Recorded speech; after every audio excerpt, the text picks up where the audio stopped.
bird's nest. This one has got such nice colors on it, and it has gotten absolutely huge since I put it here. I've knocked it off several times. Frequently when I'm cleaning the glass, using the algae scraper, I poke my hand with it, but luckily it hasn't fallen off recently.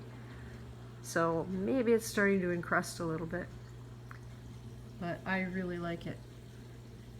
This other one is, I believe, the same type, slightly different coloration, and it started as one of the very, very first hard corals I put into this tank back in May 2016, and it really suffered from the alk issues I had over the summer, but it has bounced back tremendously, and the mollies think they're going to get fed.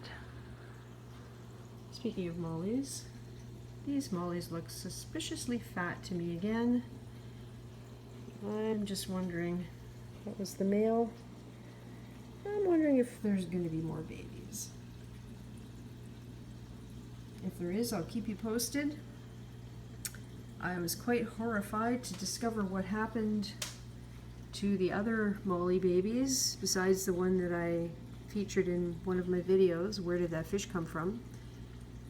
And they were the casualties of a water change where I harvested some of the Jebao algae I have growing in my sump. I generally pull out a whole bunch of that stuff, and I believe I pulled out molly fry with it the last time. I was devastated to find the tiny little dried up mollies in the bottom of my water change jar. It was horrible. I have not seen the other molly that was swimming around in here in probably a week. So I had left the pad off my filter overflow at the bottom. I'm really hoping that he somehow made his way into the sump, into the same area that the others were, and is still living down there. And perhaps we'll find out.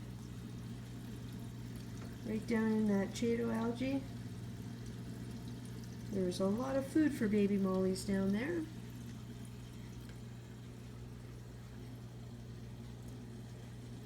So we will see if we have more babies in a couple of weeks, I guess. Apparently their gestation period is a month, and they are looking like they're gestating. Everything else is doing well. Just as an aside about equipment maintenance, I did maintenance on my Jebao WP10, and that's a new one. I got it, well, about 6 months ago.